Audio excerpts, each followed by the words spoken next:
அம்மா மக்கள் முன்னேற்ற கழகத்தினுடைய பொதுச் செயலாளர் மரியாதைக்குரிய அண்ணன் டிடிவி தினகரன் அவர்கள் நம் மத்தியிலே உரையாற்றுவார்கள்.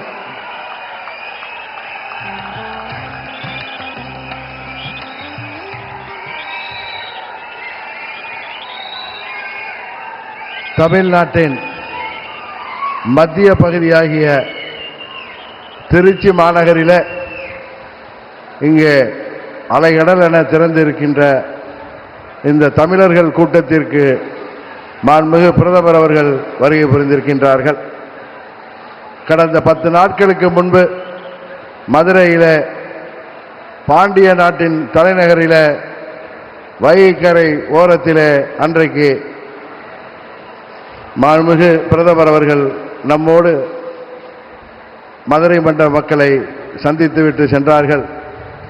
இன்றைக்கு சோழ வளநாட்டை வாழ்கின்ற தமிழ் கூறும் நன்மக்களை சந்திப்பதற்கு இங்கே திருச்சி மாநகரிலே வருகை புரிந்திருக்கின்றார்கள்.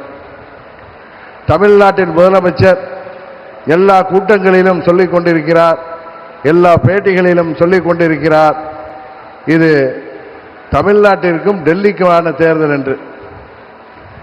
அவருக்கு இந்த நேரத்திலே ஒரு விளக்கத்தை சொல்லிக்கொள்ள நாங்கள் விரும்பப்படுகின்றோம். மாண்புமிகு பிரதமர் அவர்கள் டெல்லியில் இருந்துதான் ஆட்சி செய்ய முடியும், சென்னையிலிருந்து ஆட்சி செய்ய முடியாது என்பது முதல்வருக்கு தெரியாதா அல்லது பயத்தில் பேசுகிறாரா என்று தெரியவில்லை. ஆனால் இந்த நேரத்தில் ஒன்றை மாத்திரம் சொல்லிக் கொள்கின்றேன். மாண்புமிகு பிரதமர் அவர்கள் டெல்லியிலிருந்து ஆட்சி செய்தாலும் அவர் குஜராத்தை சேர்ந்தவர். குஜராத் என்பது தமிழ்நாட்டோடு பல ஆயிரம் ஆண்டுகளுக்கு முன்பே தொடர்புடைய ஒரு பிரதேசம்.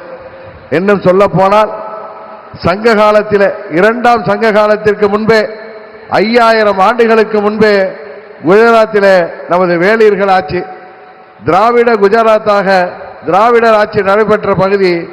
அந்த பகுதியில் துவாரகா என்கிற பட்டினம் எல்லோருக்கும் தெரியும். துவாரகா என்பது பல நமது சங்க இலக்கியங்களிலே, குறிப்பாக புறநானூற்றிலே அது துவரை என்ற பெயரிலே குறிக்கப்படுகிறது. அந்த துவரையை அன்றைக்கு வேளிர், தமிழ் பேசும் வேளிர்கள், திராவிடர்கள் ஆட்சி செய்தார்கள். அங்கிருந்து அவர்கள் 1500 ஆண்டுகளுக்கு பிறகு தமிழ்நாட்டிலே வந்து வேளிர் மன்னர்களாக ஆட்சி செய்தார்கள். நாம் எல்லாம் பெரிதும் போற்றுகின்ற பாரி வள்ளல், வேல் பாரி என்று அழைக்கப்படுகிறாரே, அவர் வேளிர் அம்சம்தான்.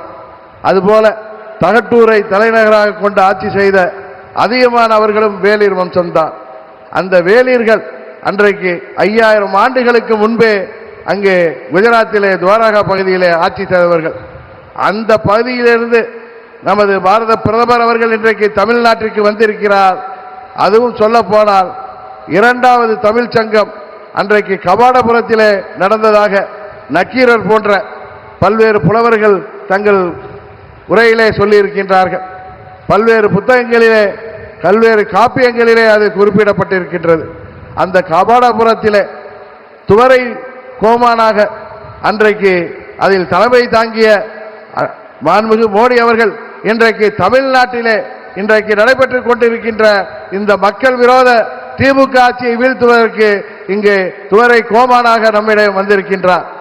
அதனால்தான் சொல்கிறேன், தமிழ்நாட்டிற்கும் மாண்புமிகு பிரதமர் அவர்களுக்கும் உள்ள தொடர்பு பல ஆயிரம் ஆண்டுகளுக்கு முன்பான தொடர்பு.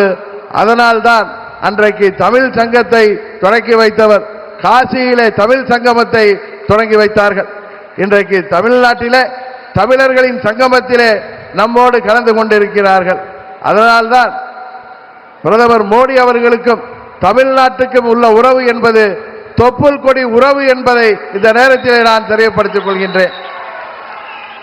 இன்றைக்கு அவருக்கு துணையாக, மாண்புமிகு பிரதமர் அவர்களுக்கு துணையாக தமிழ்நாட்டிலே நமது தேசிய ஜனநாயக கூட்டணியின் தலைமையேற்றிருக்கின்ற பச்சை தமிழர் அருமை அண்ணன் EPS அவர்களும்,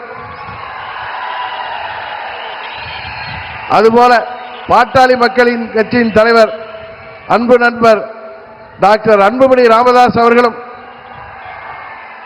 தமிழ் மாநில காங்கிரஸ் கட்சியின் தலைவர் அருமை சகோதரர் ஜி.கே. வாசன் அவர்களும் இங்கே மற்றும் நமது தேசிய ஜனநாயக கூட்டணியைச் சேர்ந்த அனைத்து தலைவர்களும் இங்கே வருகை புரிந்திருக்கின்றார்கள்.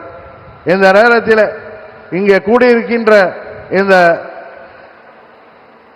தேசிய ஜனநாயக கூட்டணியைச் சேர்ந்த நிர்வாகிகளும் தொண்டர்களும் திருச்சி மாநகரிலே இங்கே அம்மா அவர்களின் சொந்த பூமியான ஸ்ரீரங்கம் அமைந்திருக்கின்ற இந்த பகுதியிலே நாம் எடுத்துக்கொள்ள வேண்டிய சபதம், தமிழ்நாட்டிலே இருக்கின்ற இந்த மக்கள் விரோத, மக்களை ஏமாற்றுகின்ற இந்த தீய சக்தி, இந்த ஊழலாட்சி திமுக ஆட்சியை முடிவுக்கு கொண்டு வந்து மீண்டும் அம்மா அவர்களின் ஆட்சியை மீண்டும் தமிழ்நாட்டிலே தேசிய ஜனநாயக கூட்டணியின் ஆட்சியாக உருவாக்க நாம் அனைவரும் உழைத்திட வேண்டும் என்று பணிவன்போடு கேட்டு விடைபெறுகிறேன். நன்றி, வணக்கம்.